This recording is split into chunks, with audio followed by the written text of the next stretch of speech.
My fiancé cheated on me with my own mother just days before our wedding, but what I did shocked everyone. My name is Rebecca, and I'm 28 years old. Right now, I'm standing at the altar of St. Mary's Cathedral, wearing the most beautiful wedding dress I've ever seen, surrounded by 200 guests who have no idea what's about to happen. The white silk feels heavy against my skin, and the cathedral's stained glass windows cast colorful shadows across the marble floor. My bouquet of white roses trembles slightly in my hands, but not from nerves about marriage. I'm trembling because in exactly 24 hours, my entire world crumbled into pieces. My father stands beside me, his arm linked with mine, his face stern but supportive. He knows what I know now. He's the only one who does. In the front row, my mother sits perfectly composed in her navy blue dress, dabbing at her eyes with a lace handkerchief as if she's the picture of a proud mother. Next to me, my fiancé adjusts his tie nervously, flashing that charming smile that once made my heart skip beats. Now it makes my stomach turn. The organ music fills the cathedral as guests whisper among themselves, admiring the decorations my mother insisted on choosing.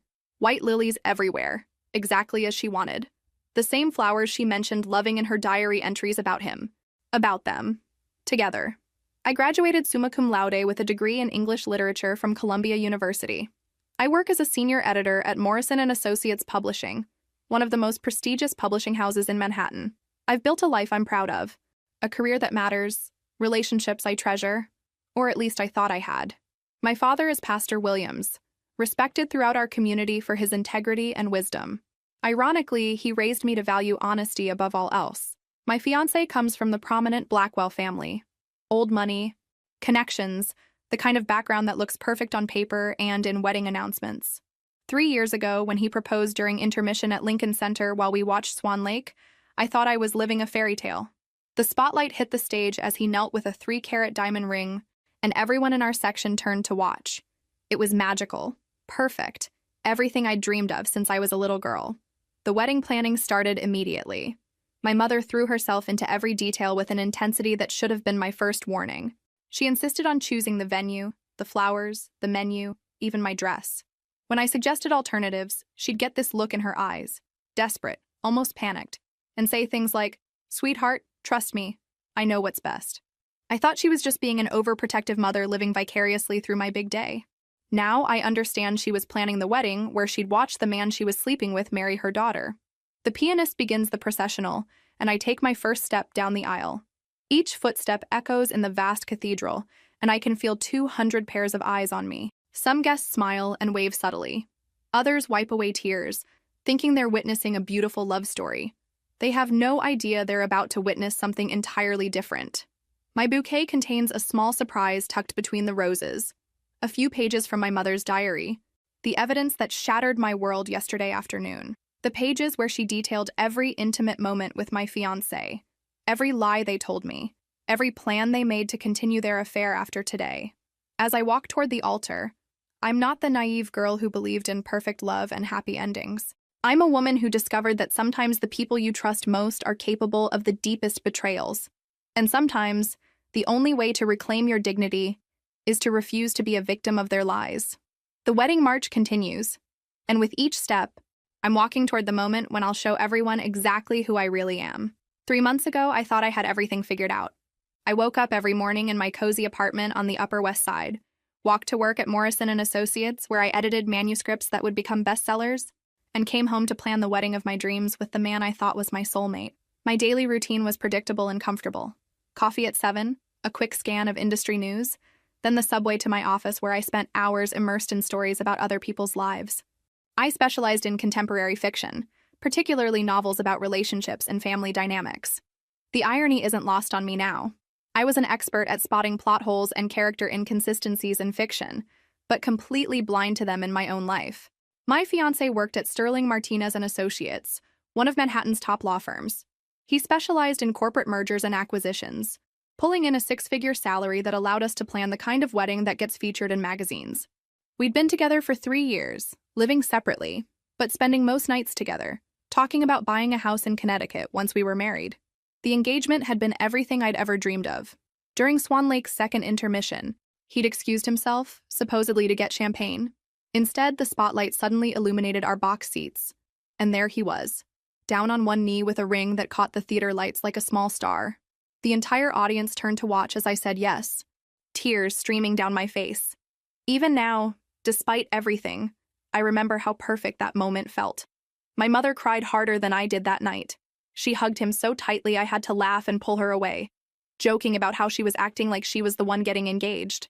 She insisted we celebrate at her favorite restaurant downtown, the one with the intimate candlelit tables and wine list she'd memorized.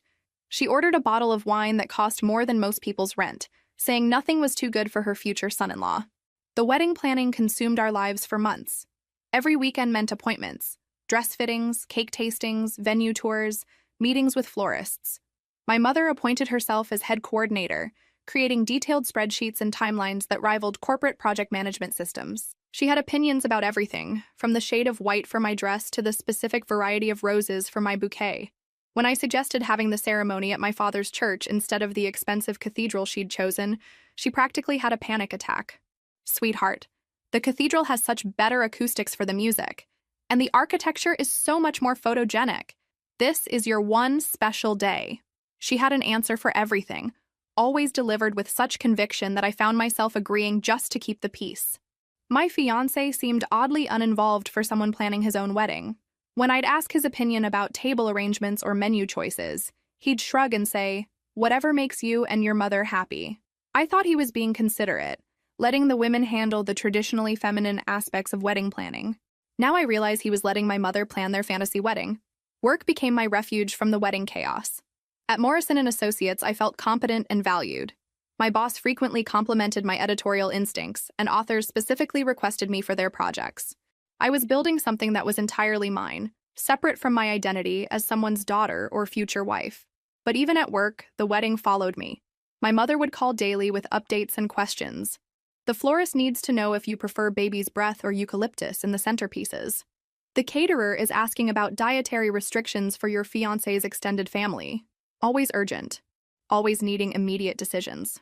Looking back, I should have questioned why my mother knew so much about my fiancé's family's preferences, why she seemed to have his cousin's phone number memorized, why she always knew exactly which wine he preferred when we went out to dinner together. The first time I noticed something strange, I dismissed it as wedding stress affecting my judgment. It was a Thursday evening in early spring, about 2 months before the wedding. I'd stopped by my mother's house to drop off the final guest count for the caterer, and I found my fiancé's car parked in her driveway.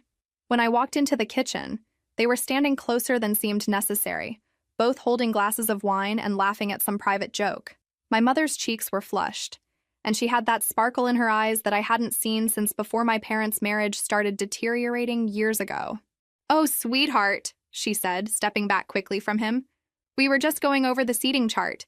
Your fiancé had such wonderful suggestions about where to place his business associates." He smiled that charming smile and kissed my cheek. "Your mother has incredible attention to detail. I was just telling her how lucky you are to have someone so invested in making your day perfect." They seemed to have an entire conversation with their eyes before my mother bustled over to the refrigerator. "Let me get you some wine, honey. We got this beautiful bottle from that vineyard upstate. Your fiancé picked it out. He said it's exactly what you'd love." The wine was perfect. It was from a small vineyard I'd mentioned loving during a weekend trip we'd taken 6 months earlier. But I'd never told my mother about that vineyard. I'd barely remembered mentioning it myself. "How did you know about that place?" I asked him. He exchanged another look with my mother before answering. "You mentioned it, remember? Last month when we were talking about honeymoon destinations?" I didn't remember that conversation, but wedding planning had become such a blur that I figured I must have forgotten. That was my first mistake, choosing to trust instead of questioning. The incidents became more frequent as the wedding approached. I'd call my mother and hear masculine laughter in the background before she'd quickly explain that my father was watching something funny on television. But my father was usually at the church during those times, preparing sermons or meeting with parishioners. One Saturday afternoon, I arrived at my mother's house unexpectedly to borrow her good serving dishes for a dinner party. I found her in the living room, disheveled in a way I'd never seen before. Her hair was messed, her lipstick was smudged, and she was wearing a silk robe at 3 in the afternoon. "Rebecca, I wasn't expecting you," she said, pulling the robe tighter around herself. "I called 20 minutes ago," I replied, confused. "You said to come over." "Did I?" "Oh yes, of course, I was just taking a nap. Wedding planning is so exhausting." But the coffee table held 2 wine glasses, both recently used, and I could smell expensive cologne in the air, not my father's usual aftershave. One of the glasses had a lipstick mark that matched my mother's shade perfectly. The other had no trace of lipstick at all. "Were you expecting company?" I asked, trying to sound casual. "No, sweetheart. Just me here, enjoying a quiet afternoon." She moved quickly to collect the glasses, but I noticed her hands were trembling slightly. I helped her gather the serving dishes, but something felt fundamentally wrong about the entire interaction. My mother was acting like someone hiding something, and I couldn't understand what she'd have to hide from me. 2 weeks later, I was having lunch with my fiancé at our favorite restaurant when his phone buzzed with a text message. He glanced at it and smiled. Not the polite smile he used with clients or acquaintances, but the intimate smile I thought was reserved for me. "Work?" I asked. "Just your mother confirming tomorrow's appointment with the wedding photographer," he said, putting the phone face down on the table. But I'd spoken to the photographer that morning, and we'd moved the appointment to next week. When I mentioned this, he looked confused for a moment before recovering. "Oh, she must be talking about the backup photographer. You know how thorough she is about having contingency plans." We'd never discussed a backup photographer. 3 weeks before the wedding, I decided to surprise my mother with lunch. She'd been working so hard on wedding preparations, and I wanted to show my appreciation with her favorite takeout from the Greek place downtown. I used my key to let myself in, calling out as I entered, "Mom, I brought you lunch." No answer. I walked through the foyer toward the kitchen, but something felt different about the house. The air held a lingering scent of expensive cologne, and I noticed a men's suit jacket draped over the dining room chair. Not my father's style at all. It was charcoal gray, well-tailored, the kind my fiancé wore to important business meetings. I found my mother in the kitchen, frantically tidying up. Her hair was disheveled, her blouse was wrinkled, and she had that flushed, breathless look of someone who'd been caught off guard. "Rebecca, what are you doing here?" She seemed almost panicked. "I brought lunch," I said slowly, taking in the scene. 2 coffee cups sat in the sink, still warm. 2 plates with crumbs from what looked like an intimate brunch. A bottle of wine was open on the counter, half empty, with 2 glasses nearby. "I thought you might be hungry," I continued, setting the takeout bag on the counter. "Were you expecting someone?" "No, sweetheart. Just me here." Her voice was too bright, too quick. "I was just cleaning up from breakfast. You know how I hate leaving dishes around." But the table was set for 2 with her good china, the delicate porcelain set she only used for special occasions. A single red rose lay across one of the placemats, clearly fresh, its petals still perfect.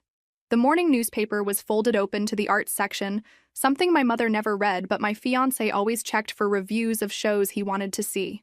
"Mom, whose jacket is that in the dining room?" I asked directly. She followed my gaze and paled slightly. "Oh, that's your father's. He must have left it there this morning before church." But my father was conducting a wedding rehearsal across town at that exact moment. I knew because I'd helped him prepare the ceremony notes the night before. And the jacket was clearly too modern, too expensive for my father's conservative taste and modest pastor's salary. "I should probably get going," my mother said quickly, moving toward the jacket. "I have an appointment with the florist in an hour, and you know how traffic gets downtown." She was lying. We'd confirmed the florist appointment for tomorrow, not today. I'd written it in my planner myself. I stayed for 20 minutes, watching my mother act increasingly nervous. She kept glancing at the clock, jumping slightly whenever a car passed outside, and making conversation that felt forced and unnatural. When I finally left, I noticed she immediately locked the door behind me, something she never did during the day. That evening, I mentioned the jacket to my father during dinner at their house. "Jacket?" he said, genuinely confused. "What jacket?" "The charcoal gray one in the dining room this afternoon," I explained. "Mom said it was yours." My parents exchanged a look I couldn't interpret. My mother quickly stood to clear dishes that were still full of food. "Oh, that jacket," my father said carefully. "I borrowed it from someone at the church for the wedding photos next week. I wanted to look more contemporary." But my father had never cared about looking contemporary in his life, and he was at least 40 pounds heavier than whoever owned that perfectly tailored jacket. Over the next few days, I found myself paying attention to details I'd previously ignored. The way my mother's face lit up whenever my fiancé called, how she always seemed to know his schedule better than I did, the fact that she'd started wearing different perfume, something more expensive and sensual than her usual light floral scent. When I mentioned to my fiancé that my mother seemed stressed about wedding preparations, he was quick to offer help. "Maybe I should stop by and help her with some of the vendor calls," he suggested. I know she's been working so hard, and I have more flexibility in my schedule this week. I thought it was sweet that he wanted to support my mother. I had no idea he was volunteering to spend more time alone with his lover. 1 week after finding the mysterious jacket, something shifted in my fiancé's behavior that I couldn't ignore. We'd been inseparable for 3 years, spending almost every evening together, sharing everything from work stress to silly inside jokes. Suddenly, he became distant and evasive in ways that felt completely foreign. It started on a Tuesday evening when I arrived at his apartment with takeout from our favorite Thai restaurant. I had my key, as always, and let myself in calling his name. Usually, he'd greet me with enthusiasm, asking about my day and helping me set up dinner. Instead, I found him on the phone in his bedroom with the door closed, speaking in hushed tones. When he finally emerged 20 minutes later, he seemed startled to see me. "How long have you been here?" he asked. "About 20 minutes. I brought dinner." I gestured toward the containers I'd arranged on his dining table. "Oh, I'm not really hungry tonight. I think I'm coming down with something." He did look flushed, but not in a sick way. More like someone who'd been caught in an uncomfortable situation. I moved closer to feel his forehead, the way I had dozens of times during our relationship when he wasn't feeling well. He stepped back before I could touch him. "I don't want to get you sick," he said quickly. "Maybe you should go home tonight." In 3 years together, he'd never asked me to leave when he was feeling unwell. Usually, he wanted me to stay and take care of him. I offered to make tea or run to the pharmacy for medicine, but he insisted he just needed to sleep. As I gathered my things to leave, I noticed a wine glass on his kitchen counter with lipstick marks around the rim. The color was a deep burgundy shade that I'd never worn. I preferred lighter, more natural tones. When I asked about it, he glanced over and shrugged. "Must be from the cleaning lady. She was here earlier today." But his cleaning lady was a 60-year-old woman who wore no makeup and definitely wouldn't be drinking wine during her work hours. The next evening, I tried calling him around 7, our usual check-in time. The call went straight to voicemail. When I tried again an hour later, he answered but sounded distracted and breathless. "Hey, sorry I missed your call earlier. I was at the gym and left my phone in the locker." "Which gym?" I asked casually. "I thought your usual place closed at 6 on Wednesdays." There was a pause before he answered. "I tried that new place downtown, the one with the later hours." I knew the gym he was referring to. It had closed permanently 3 months ago. I'd read about it in the local business journal at work. Friday afternoon, I decided to surprise him at his office with coffee and pastries from the bakery near my work. His assistant told me he'd left early for a personal appointment and wouldn't be back that day. When I called his cell phone, he answered after several rings. "Where are you?" I asked. "I stopped by your office." "Oh, I had to run an errand for my mother. Family stuff, you know how it is." But his mother lived in Florida and rarely required errands that couldn't be handled over the phone. When I suggested we meet for an early dinner since he was already out, he declined. "I'm pretty far uptown right now." Rain check? That evening, I drove past his apartment and saw his car in the parking garage. Whatever errand he'd been running hadn't taken him far uptown at all. The most unsettling incident happened 3 days later. I went to his apartment Saturday morning with fresh bagels and the newspaper, planning to spend a lazy morning together. Using my key, I found the apartment unusually quiet. I called his name but got no response. His bedroom door was closed, which was unusual. I knocked softly and heard movement inside, but he didn't answer immediately. When he finally opened the door, he was wearing only a towel and blocking my view into the room. "I was just getting out of the shower," he said, not making eye contact. "Can I come in? I brought breakfast." "Actually, I'm feeling pretty sick again today. Maybe you should give me some space to recover." For the first time in our relationship, he didn't invite me into his own bedroom. When I tried to step around him to set my purse on his dresser like I had hundreds of times before, he physically blocked my path. "I really think I'm contagious," he insisted. "I don't want you to catch whatever this is." As I left his apartment that morning, confused and hurt, I couldn't shake the feeling that nothing about his behavior made sense.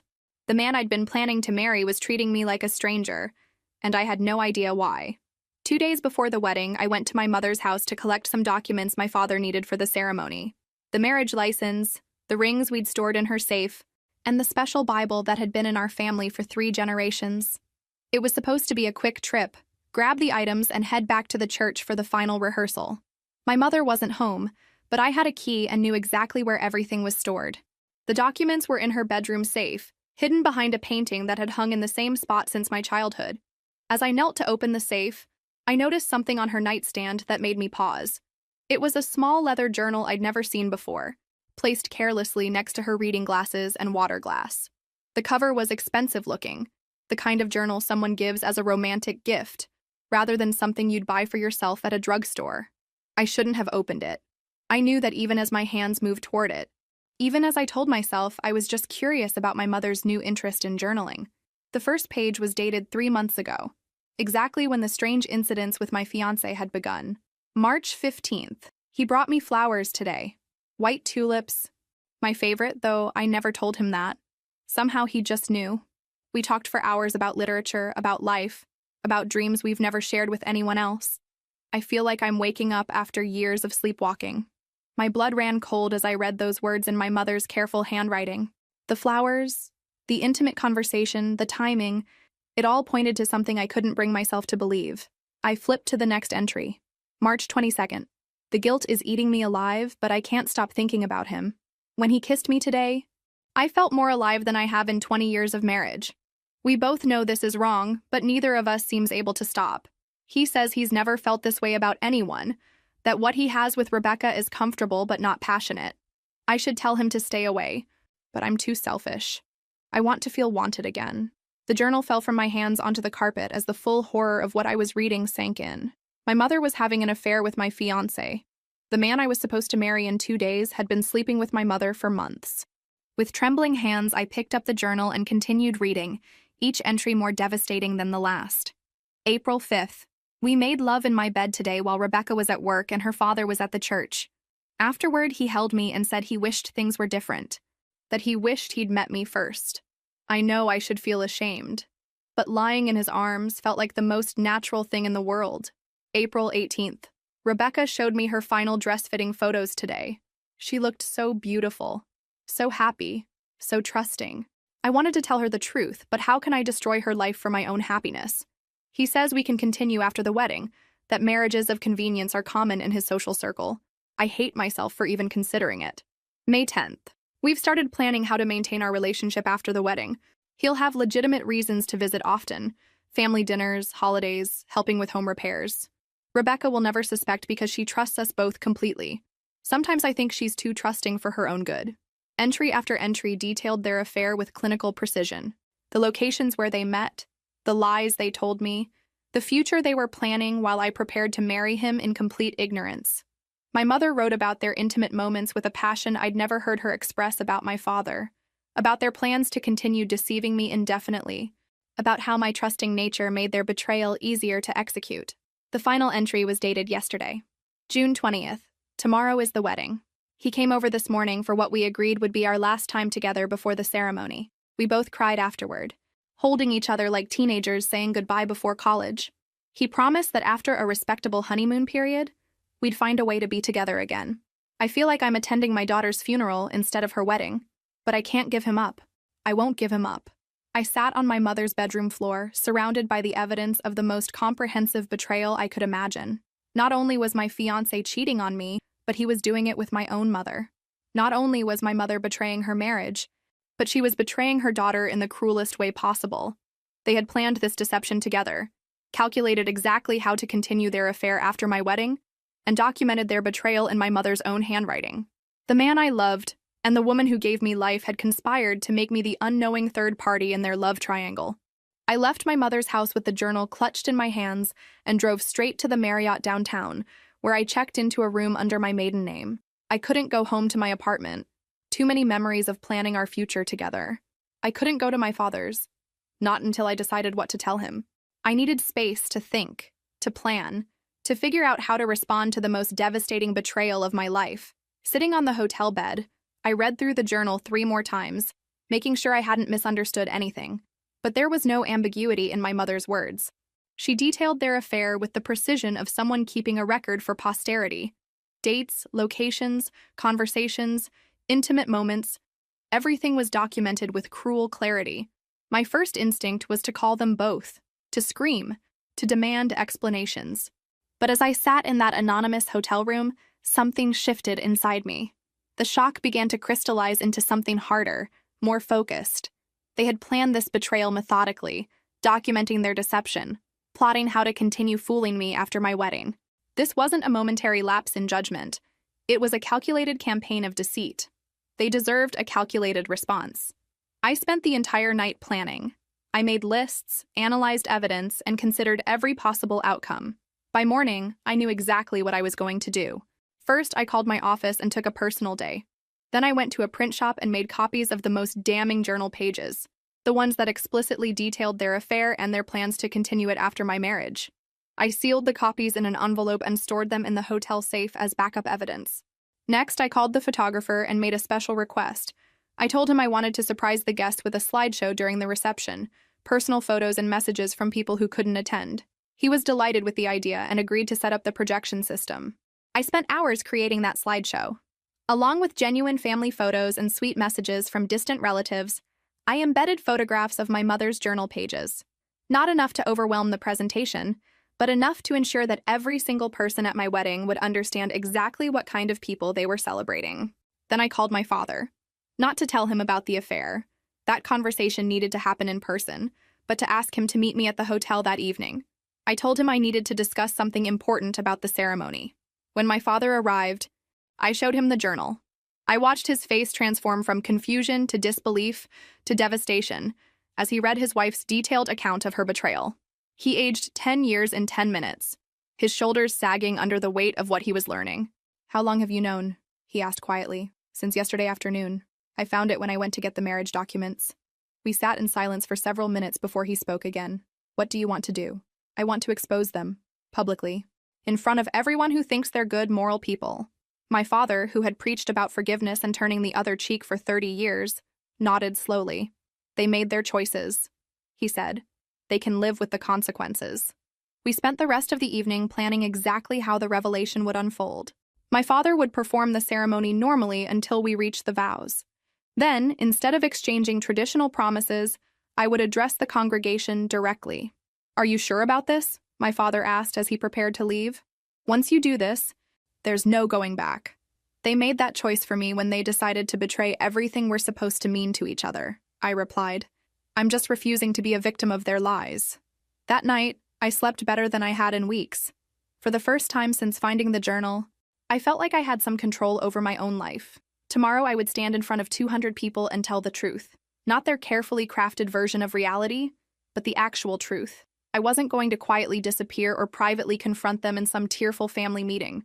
They had chosen to make their betrayal elaborate and public by planning to continue it throughout my marriage. They deserved an equally public response. The morning of my wedding, I woke up at 6 with a clarity I hadn't felt in months. No pre-wedding jitters, no butterflies, no last-minute doubts about my dress or hair. Just a calm, focused determination to see my plan through to completion. I ordered room service, fresh fruit, yogurt, and coffee, and ate slowly while reviewing my speech one final time. I'd written it the night before, timing it to last exactly 3 minutes. Long enough to deliver all the essential facts, short enough to finish before anyone could stop me. At 9, my bridesmaids arrived at the hotel for the getting ready portion of the day. 3 women I'd known since college, all excited to be part of what they thought was the happiest day of my life. I smiled and laughed with them as they helped me into my dress, applied my makeup, and arranged my hair in the elaborate updo my mother had insisted upon. "You look absolutely radiant," said my maid of honor, fastening my grandmother's pearl necklace around my throat. "I've never seen you so calm before a big event." She was right. I felt completely at peace with what was about to happen. The wedding photographer arrived at 10 to capture the pre-ceremony moments. I posed for the traditional shots, putting on my shoes, holding my bouquet, looking pensively out the window. All the images that were supposed to document a bride's anticipation and joy. Instead, they were documenting my preparation for war.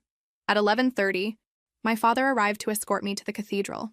The moment he saw me in my full wedding regalia, his composure cracked slightly. "You don't have to do this," he said quietly, taking my hands in his. "We can call it off right now. Tell everyone you're sick, or that you've changed your mind. No one would blame you." "I need to do this," I replied, straightening his tie with steady hands. "They planned their betrayal. I get to plan my response." He nodded, understanding that this was about more than just ending a relationship. This was about reclaiming my dignity and refusing to be the naive victim in someone else's story. In the limousine on the way to the cathedral, I tucked the copied journal pages into my bouquet, securing them between the roses with ribbon. My something old, something new, something borrowed, something blue, and something true. The cathedral looked exactly as my mother had envisioned, white lilies everywhere, candles flickering along the aisle, soft classical music filling the soaring space. 200 guests filled the pews, dressed in their finest clothes, chattering excitedly about the beautiful ceremony they were about to witness. I stood in the vestibule, watching through the partially open doors as my mother took her seat in the front row. She was wearing the navy blue dress we'd chosen together, dabbing at her eyes with a lace handkerchief as if she were genuinely moved by the occasion. The performance was flawless, the picture of a proud mother on her daughter's wedding day. My fiancé stood at the altar in his perfectly tailored tuxedo, adjusting his cufflinks nervously as he waited for me to appear. From this distance, he looked like every woman's dream groom, handsome, successful, from a good family. The congregation probably thought he was nervous about the magnitude of the commitment he was making. They had no idea he'd already made his real commitment to someone else. 5 minutes, whispered the wedding coordinator, a efficient woman in a black suit who'd managed dozens of ceremonies in this cathedral. Are you ready? I looked at myself in the full-length mirror one last time. The woman staring back at me looked beautiful, composed, ready for anything. My dress was perfect, my makeup flawless, my hair arranged exactly as planned. I looked like a bride who was about to have the wedding of her dreams. Instead, I was about to give 200 people a story they'd never forget. I'm ready, I told the coordinator. My father appeared beside me, offering his arm. His face was grave but determined. He'd spent the morning preparing himself for what was about to happen, and I could see he was ready to support me completely. Last chance to change your mind, he murmured as the music shifted to signal the processional was about to begin. I've never been more certain of anything in my life, I replied. The doors opened fully, and I saw the entire congregation turn to look at me. 200 faces filled with anticipation and joy, ready to celebrate what they thought was a beautiful love story. In the front row, my mother pressed her handkerchief to her eyes, playing her role perfectly. At the altar, my fiancé smiled that charming smile that had once made me believe in fairy tales. I took my first step down the aisle, my father's steady presence beside me. With each step, I could feel the weight of the journal pages hidden in my bouquet, the evidence that would shatter the illusion everyone was living in, including myself until yesterday. The wedding march played, and guests smiled and waved as I passed. Some wiped away tears, thinking they were witnessing a beautiful moment. Others took photos, wanting to capture what they believed was pure joy. They were about to witness something entirely different. Not a wedding, but a reckoning. Not a celebration of love, but an exposure of betrayal. Not the beginning of a marriage, but the end of lies. As I approached the altar, I caught my fiancé's eye. He was looking at me with what appeared to be genuine affection, as if he'd somehow convinced himself that marrying me while planning to continue his affair with my mother was an act of love rather than cruelty. In 30 seconds, his carefully constructed world was going to collapse. I reached the altar and took my place beside my fiancé, who leaned over to whisper, "You look absolutely beautiful." His voice carried genuine warmth, as if he'd completely compartmentalized his betrayal from this moment. My father began the ceremony with his usual grace and dignity. "Dearly beloved, we are gathered here today to witness the union of two souls in holy matrimony." His voice was steady, giving no indication of what was about to unfold. The congregation settled into their seats, smiling and attentive. I could see my mother in the front row, beaming with what appeared to be maternal pride. My fiancé's family filled the opposite side, looking pleased with their son's choice of bride. Everyone was playing their assigned roles perfectly. My father continued through the opening prayers and readings, his voice carrying the authority of 30 years in the pulpit. When we reached the section about the sanctity of marriage and the importance of honesty between spouses, I saw him glance at me almost imperceptibly. It was time. "Now," my father said, his voice taking on a more solemn tone. "Before we proceed with the vows, Rebecca has something she would like to share with all of you." A murmur of surprise rippled through the congregation. This wasn't part of the traditional ceremony format, and guests began to sit up straighter, curious about what was coming. I turned to face the assembled crowd, my bouquet steady in my hands. 200 faces looked back at me expectantly, thinking they were about to hear a romantic personal message, or perhaps a tribute to deceased grandparents.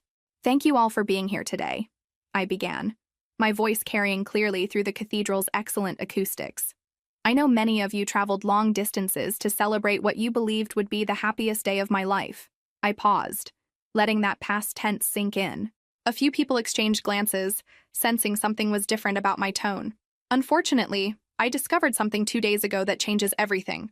I reached into my bouquet and withdrew the journal pages, unfolding them carefully. My mother has been keeping a detailed record of her 3-month affair with my fiancé. The silence that followed was absolute. Not a cough, not a rustle of clothing, not even the sound of breathing.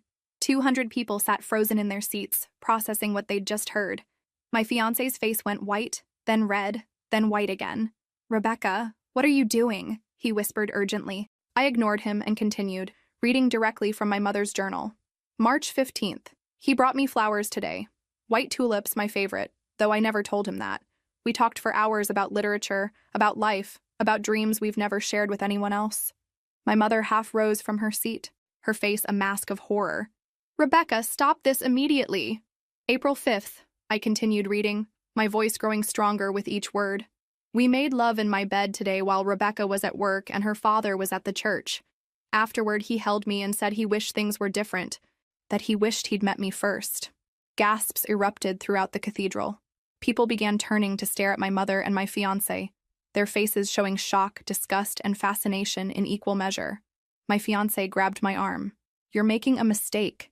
"Let me explain." I pulled away from him and read the final entry. June 20th. Tomorrow is the wedding. We both cried afterward, holding each other like teenagers. He promised that after a respectable honeymoon period, we'd find a way to be together again. I feel like I'm attending my daughter's funeral instead of her wedding. The cathedral erupted in chaos. People were standing, shouting, pulling out their phones to record what was happening. My fiancé's mother screamed, "This is impossible!" My mother's friends stared at her in horror as she collapsed back into the pew, sobbing. "They plan to continue their affair throughout my marriage," I announced over the noise. "This journal documents their betrayal in my mother's own handwriting. Every lie they told me, every deception they planned, every moment they chose their selfish desires over my well-being." I set the journal pages on the altar and faced my fiancé directly. "Did you really think I was too stupid to figure it out eventually? Too trusting to notice the signs? Too weak to do anything about it?" He opened his mouth to speak, but no words came out. He looked like a man watching his entire life implode in real time. I turned back to the congregation one final time. The chaos had settled into a horrified silence as people waited to see what I would do next. "I want everyone here to understand something," I said, my voice carrying to every corner of the cathedral. "I could have handled this privately. I could have quietly called off the wedding, let them save face, protected their reputations. But they chose to document their betrayal. They chose to plan a future of continued deception. They chose to make me an unknowing participant in their sick game." I walked down the altar steps, my wedding dress trailing behind me like a queen's train. So I chose to respond publicly. Everyone who thought they were celebrating a beautiful love story deserves to know they were actually enabling a cruel deception. My mother finally found her voice. "Rebecca, please. I can explain everything. You don't understand." "I understand perfectly," I cut her off. "I understand that you betrayed your daughter, your marriage, and every value you claim to represent. I understand that he betrayed our relationship, his promises to me, and the trust of everyone who believed in him. Most importantly, I understand that I deserve better than both of you." I turned to my father, who had watched the entire scene unfold with quiet dignity. "Thank you for supporting me today. It means everything." He nodded, his eyes filled with pride and sadness in equal measure. I began walking back down the aisle, my head held high as I passed 200 stunned guests. Some tried to reach out to me with words of support, others sat in shocked silence. But most were already pulling out their phones to share what they'd just witnessed. My fiancé's voice called out behind me. "Rebecca, wait, we can work this out. I made a mistake, but I love you." I didn't turn around or break my stride. "You don't love me," I called back without looking. "You love the idea of having us both, but that was never your choice to make." As I reached the back of the cathedral, I could hear the explosion of voices behind me. Arguments, accusations, shocked conversations, the sound of people choosing sides in real time. My mother's sobs echoed off the stone walls.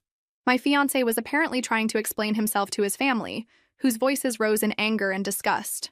Outside the cathedral, the afternoon sun was brilliant and warm. I stood on the steps for a moment, breathing in the fresh air and feeling lighter than I had in months. Behind me, the chaos continued as guests streamed out of the building, some trying to offer support, others clearly just eager to spread the gossip. My best friend from college reached me first. Rebecca, oh my God, are you okay? Where are you going to go? I'm going to be fine, I told her, meaning it completely. I'm going to be better than fine. Within hours, the story had spread across social media. Videos of the ceremony reveal were shared thousands of times. My mother's carefully cultivated reputation as a devoted pastor's wife crumbled overnight. My fiancé's law firm began receiving calls asking about his character and judgment. Their betrayal, which they'd thought was a secret affair, became a public scandal that followed them everywhere. The wedding that was supposed to be the beginning of my perfect life instead became the moment I chose to value myself over everyone else's comfort. I learned that sometimes the most loving thing you can do is refuse to be a victim of other people's selfishness. And for the first time in my adult life, I was completely free to discover who I really was, when I wasn't trying to please people who didn't deserve my devotion. 6 months later, I was living in a sunny apartment in Portland, Oregon, 2,000 miles away from the wreckage of my former life. I'd taken a senior editor position at a small but prestigious publishing house that specialized in contemporary women's fiction, stories about resilience, transformation, and finding strength in unexpected places. My new life was simple but deeply satisfying. I worked with authors who wrote about complicated heroines making difficult choices. I lived alone for the first time since college and discovered I genuinely enjoyed my own company. My apartment had large windows, hardwood floors, and bookshelves from floor to ceiling. I'd furnished it entirely according to my own taste. No input from well-meaning family members or partners who thought they knew better than I did what would make me happy. The first 3 months had been challenging. The story of my wedding revelation had followed me online, making dating feel impossible and job interviews awkward. But eventually, people stopped recognizing me as that woman from the wedding video, and I could build a reputation based on my work rather than my personal drama. My father had visited twice, both times looking healthier and more at peace than I'd seen him in years. He'd filed for divorce from my mother a week after the wedding, citing irreconcilable differences and betrayal of marital vows.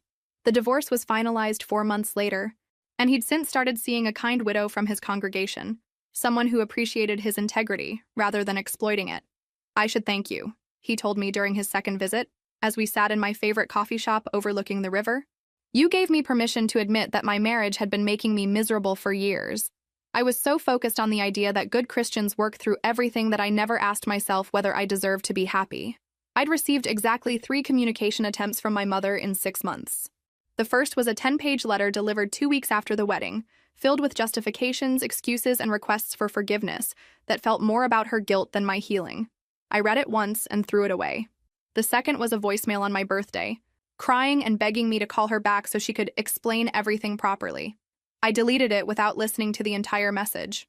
The third was a package containing family photos and jewelry she thought I might want, along with a note saying she understood why I was angry, but hoped someday I could forgive her. I donated the jewelry to charity and kept one photo, a picture of me and my father at my college graduation, both of us beaming with genuine joy. It was the only family photo where my mother wasn't present, and therefore the only one that didn't make me feel sick to look at.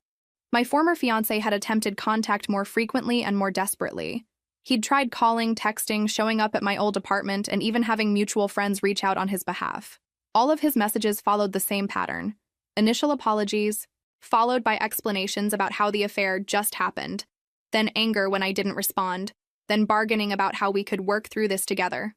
His final message, sent 4 months after the wedding, was a rambling email about how he'd realized he'd made the biggest mistake of his life and was willing to do anything to win me back. He claimed he'd ended things with my mother immediately after the wedding and was in therapy to understand why he'd betrayed me so completely.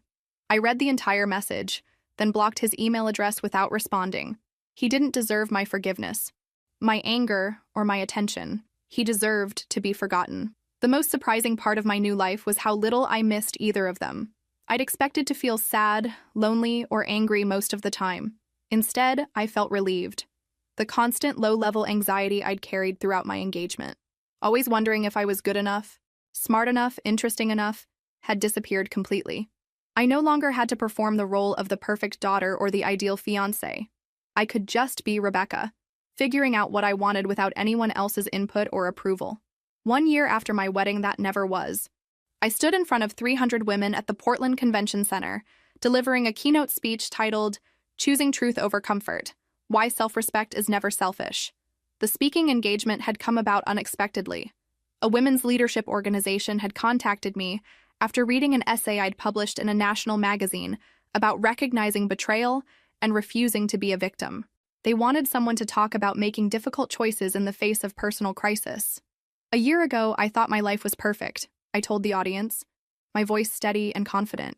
I had a successful career, a beautiful wedding planned, and what I believed was a loving family supporting me. I also had a fiancé who was having an affair with my mother, but I was too trusting to see it. The audience was completely silent, hanging on every word.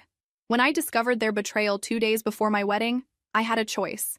I could handle it privately, quietly, in a way that protected their reputations and maintained family peace.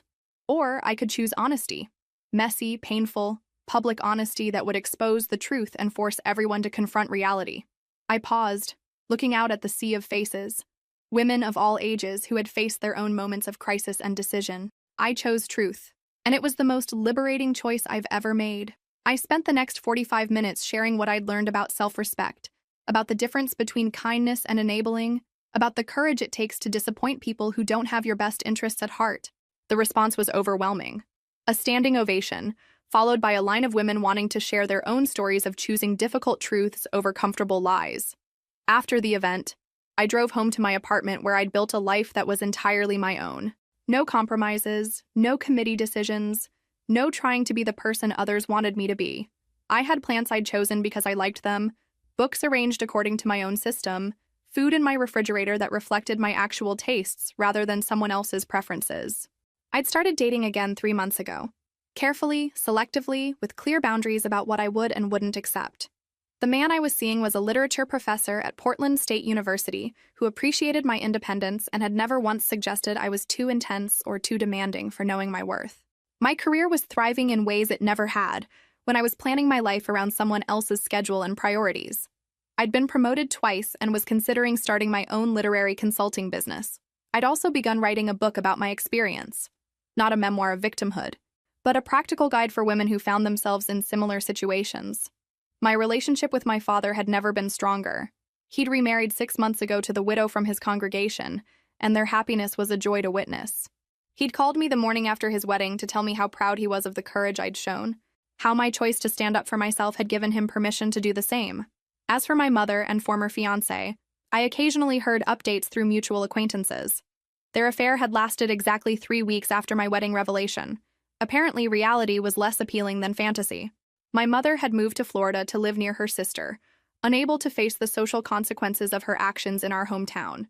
My former fiancé had left his law firm and moved to Chicago, supposedly to start fresh, but more likely to escape the reputation he'd earned. Neither of them had succeeded in rebuilding the lives they'd destroyed in pursuit of their selfish desires. The affair that had seemed worth risking everything for had evaporated under public scrutiny, leaving them both alone with the consequences of their choices. I felt neither satisfaction nor sympathy about their outcomes. They had become irrelevant to my story the moment I chose to value myself over their comfort. Sitting in my apartment that evening, surrounded by books I loved and plans I'd made independently, I realized that my revenge had never been about destroying them. It had been about refusing to be destroyed by them. My revenge was this life, free, authentic, and entirely my own. My revenge was discovering that I was stronger, more interesting, and more capable than I'd ever known when I was trying to be perfect for people who didn't deserve my perfection. The woman who had stood at that altar a year ago, devastated and betrayed, had been transformed into someone who would never again accept less than she deserved. And that transformation was worth more than any marriage built on lies could have ever been.